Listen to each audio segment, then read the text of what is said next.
end of the tour. The epic battle scene was projected on one of the world's largest 3D screens, standing over 40 feet tall, 180 feet long. Utilizing some of the most modern-day technologies in filmmaking, the movie was designed by Peter Jackson and the team at Weta FX. The filmmakers at Weta FX have won 7 Academy Awards. And we're headed right behind King Kong's original home of New York. I already told you a little bit about it. I also said that it doesn't just represent New York, it can represent any metropolitan area in the world, with the work and collaboration between the production designers, art directors, prop masters, and the hundreds of people that work behind the cameras who help bring these stories to life.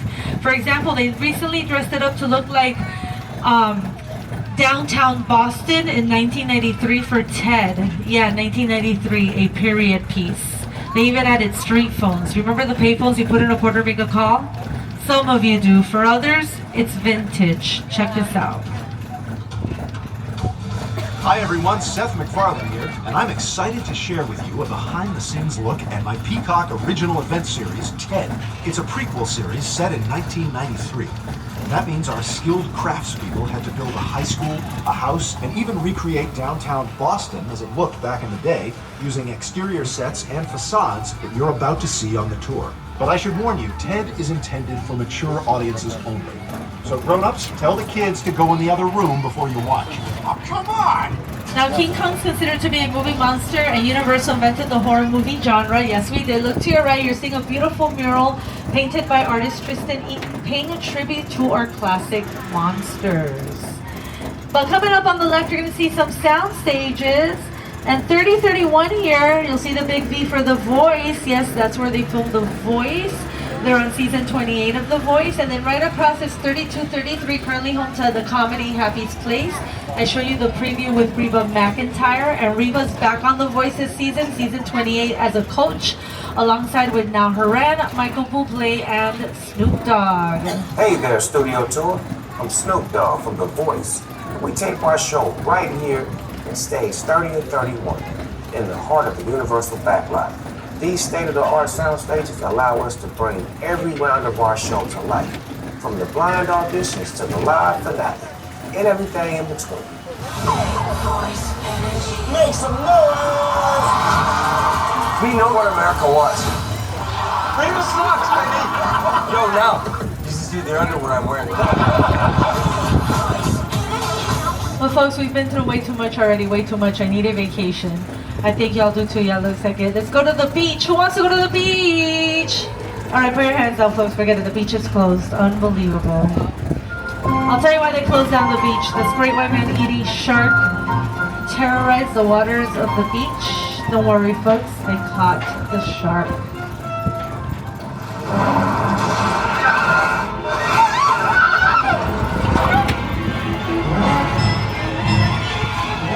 And there it is. Take pictures of the shark that they caught. Make sure you post those pictures on whatever social media you're on right now. Let everyone know they caught it.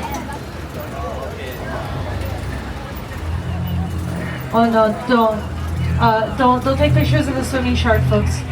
We don't want that on any social media. You hear me? None. Wait a second. Who's in there? What? George? What are you doing in there? Get out of there, George. Hurry, get out. Oh no, I can't believe this. He totally needed that bigger boat. We've been asking for it since 1975, nothing. All right, let's get out of here. Clear the area. Repeat, clear the area. Yeah, we're leaving, let's go. Okay, why are we stopping? Oh no, we're stuck, uh-oh.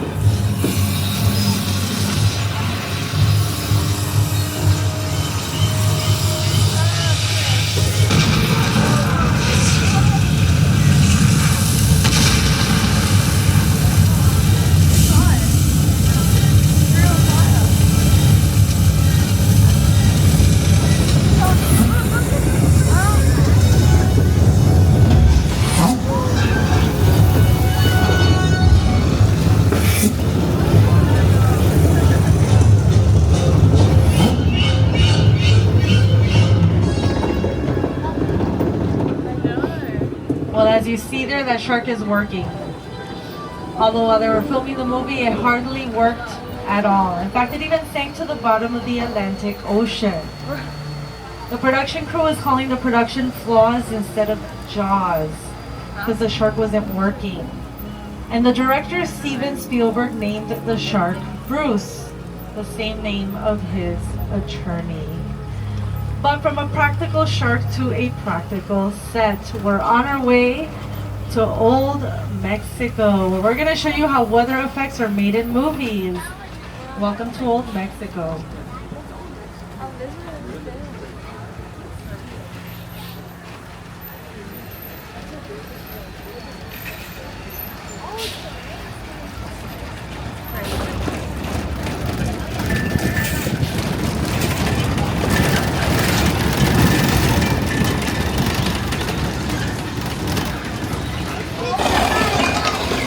That's movie thunder, my friends. How do I create movie thunder? Big, big lights hidden from the cameras. Have a little sound effect. Voila, movie thunder.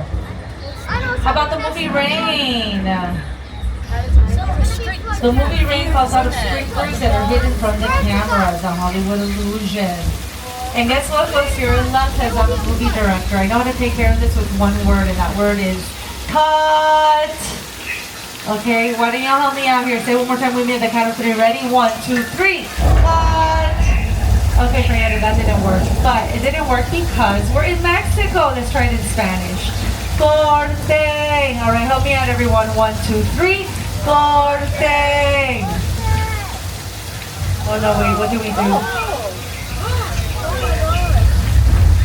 Ay, ay, ay, amigos, I can't believe it. Flash flood, ay, ay, ay.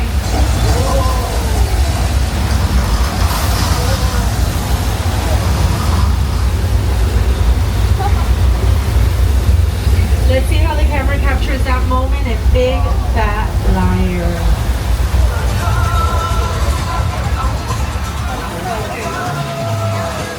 You can't run the walk, kid! Yeah, we'll see about that.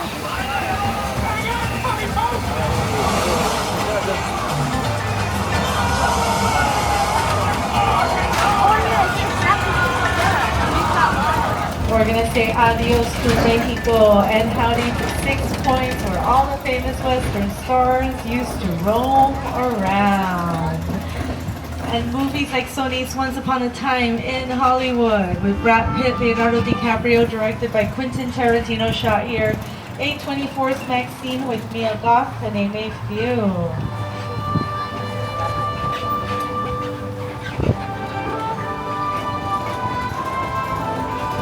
Let's see how this area looks like when it comes to life. A little help from our friend Jimmy Fallon.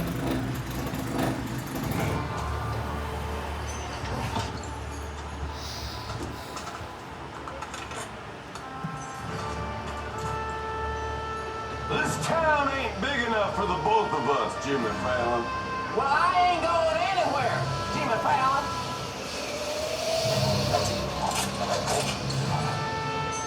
Now look here. Nice folks in this town don't want no trouble. They just want to check out 6 Points, one of the oldest sets on the Universal Line.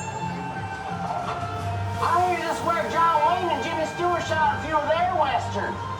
That's right. That's where I aim to shoot here.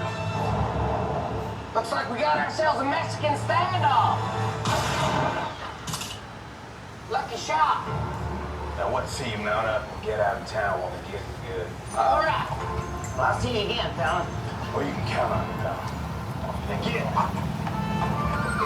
This is the beginning of a beautiful friendship. We just have to talk it out, that's all.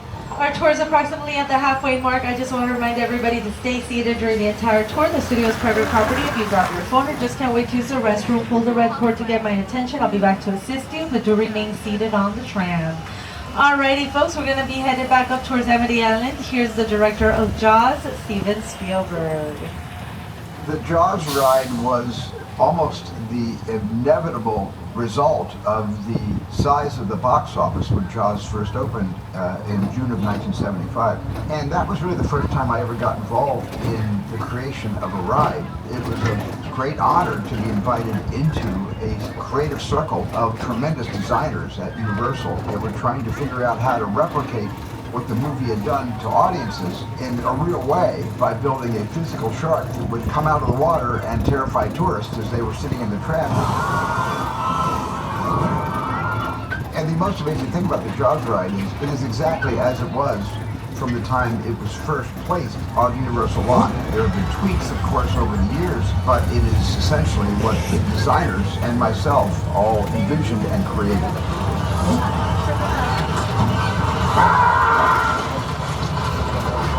I'm done bashing the shark. Thank you, Jaws, for everything you've done for me. But I will say, consistently, the shark did work much better on the tour than it did in the Atlantic Ocean in 1974. Yep, I heard y'all screaming. On the right, you're seeing a house which we call a practical set. Why do we call it a practical set? Because we can film both indoors and outdoors. Once you're able to film inside, dress up inside, it becomes a practical set. Now the house behind it, the yellow house, that's another good example of a facade, just the front and side of the house. Because right across the street, there's a neighborhood full of facades, practical sets, and more celebs have lived inside this neighborhood than in Beverly Hills. Let's check it out. The third house, I'm going to start off with some classics. The third house on the left, the gray house, was the Munsters house. And then right across from the Munsters on the right, you're going to see a white house where the Cleavers lived. Leave it to Beaver. I don't know how these people got along. And that white house used to be blue because Ted lived there too. Let the festivities begin. How many we got? Well, let's see. We got 20 cottons. Fantastic. Do you think we're getting too old for this? Well, come on, Johnny, we're doing a public service here. If a kid leaves the house in a less than stellar Halloween costume, he's got to get the bad news before he makes a fool of himself all over town. We're Samaritans. They recently painted the house white for a new series that was filming here called The Burbs, starring Keke Palmer, based on the movie The Burbs with Tom Hanks, which also shot here. Throughout the years, this neighborhood has been through a lot. It was destroyed by a comet and Deep Impact, terrorized by Freddy Krueger on Nightmare on Elm Street Part 6, infested by vampires on Buffy the Vampire Slayer, and a bunch of desperate women also lived here, yeah. Welcome to Wisteria Lane, home of the Desperate Housewives. Thing everyone in suburbia can appreciate.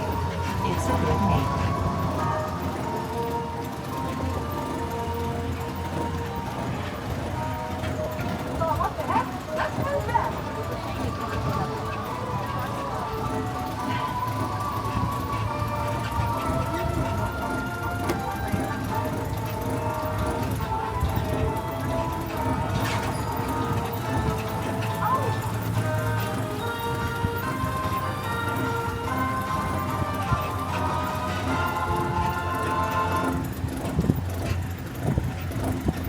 Alrighty folks, we're going to be headed up Steven Spielberg Drive. We have a long relationship with the Academy Award winning director. My entire career began with my relationship with Universal Studios just as a high school kid on a tour bus. Remember, in those days, there weren't trams, there were buses called the Gray Line Tour Bus. And I was so excited and thrilled to be on the lot. This was my first time ever on a movie studio lot. And during a bathroom break, I hid in the bathroom, and when everybody left to get back on the bus, I waited another 15 minutes until I'm sure the bus left, and then I had the entire lot to myself that day. And in those days, movie lots were so crowded because all movies were made on film lots. Today they're made all over the world, on locations, but most of it was focused in those days, in the 60s, on the film lots. So nobody noticed me when I was going around from soundstage to soundstage, and I really felt, in my own young way, I owned the lot and had the most amazing day of my life. Now, anytime you see a vehicle in a movie or TV show, it's what we call a picture car. Some of these cars are more famous than the actors who drive them. On the left, you're going to see some of your favorite picture cars from some of our movies, like Fast and Furious.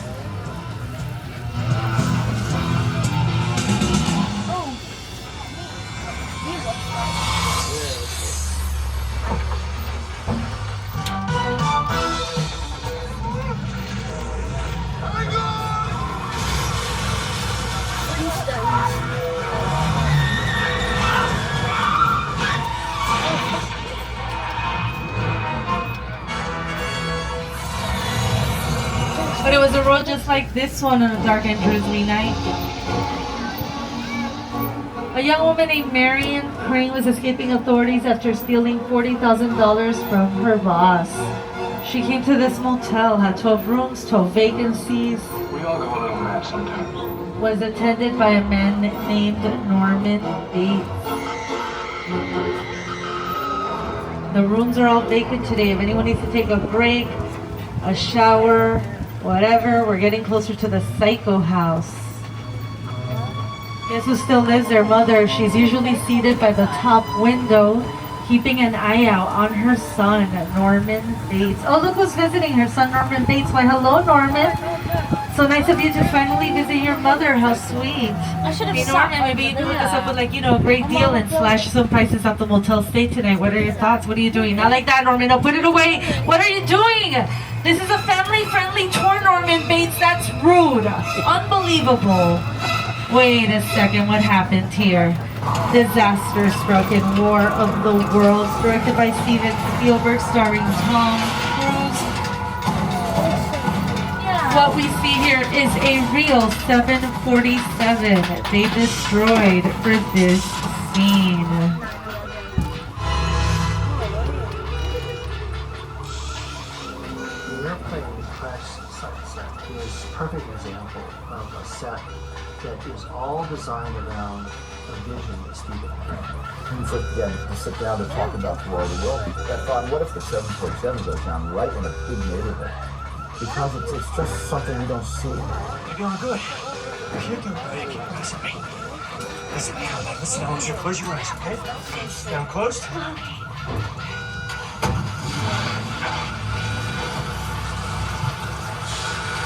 Robbie, get in. Get in.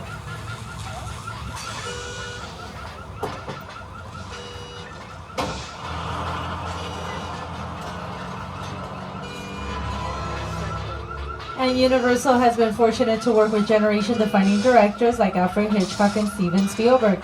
Now we're thrilled to partner with Academy Award winner Jordan Peele. In a moment, we're taking you to Jupiter's Claim, the actual set from his sci-fi thriller Nope, starring Danny Kaluuya, Stephen Young, and Keke Palmer. What's up, Studio Tour? I'm Keke Palmer from Jordan Peele's film, Nope. What's a bad miracle? Well, you'll have to see our movie to answer that one. Until then, I hope you enjoy your visit to Jupiter's Claim. Did you see a UFO in that cloud? Yeah. No. I ain't never seen nothing like this.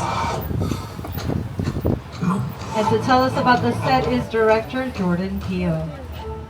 Movie magic only happens when a team of collaborators, often in the hundreds, work together to take an impossible notion and bring it to life. This is Jupiter's Claim, a nostalgic, small-time Southern California amusement park owned by former child star Ricky Juke Park.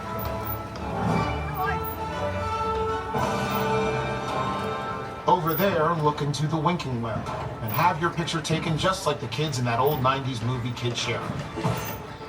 That's what this whole place is loosely based on. Remember that one? No? What? A little further down, you can see the brand new Star Lasso exhibit, built to showcase an unbelievable new live show. It's not looking so live anymore. Anyway, behind this Hollywood fantasy of a gold rush frontier town lies a sinister secret. It is smack dab in the center of the UFO hotspot. What's a bad miracle?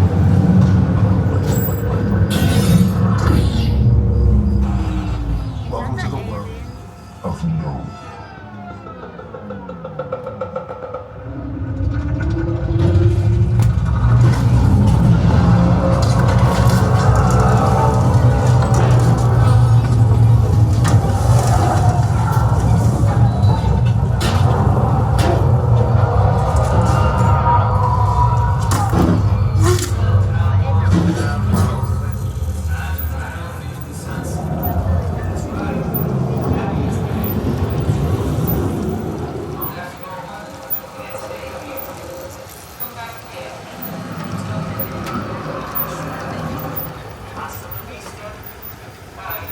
As long as you didn't look up, nope.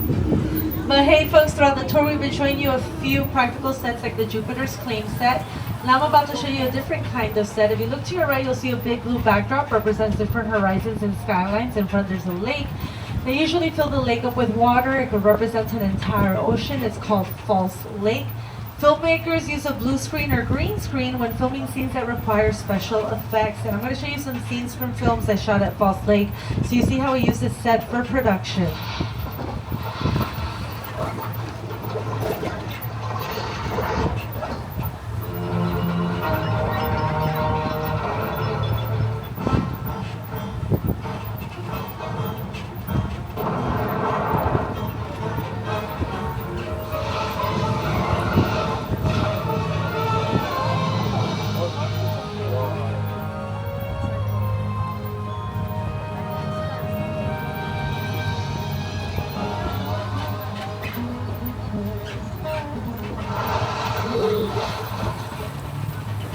And with that, my friends, we've reached the grand finale, the end of the tour. Like the Academy Awards, there's so many people I want to thank. I want to thank my co-host Jimmy Fallon. I want to thank our driver Doozy. Give it up for our driver. I want to thank each and every one of you for taking the world famous studio tour and surviving it. You all did it all right. Again, my name is Maylen. I was your tour guide today. We hope you enjoyed the world famous studio tour and your exclusive behind the scenes Hollywood experience. For over 110 years, Universal has been thrilling audiences around the globe. Our founder, Carl Laemmle, had a vision to make movies that would make audiences laugh or cry or sit on the edge of their seats. To our past members, thank you for being with us today. If you're not a past member, head to the Universal box office to see how you can upgrade to an annual pass.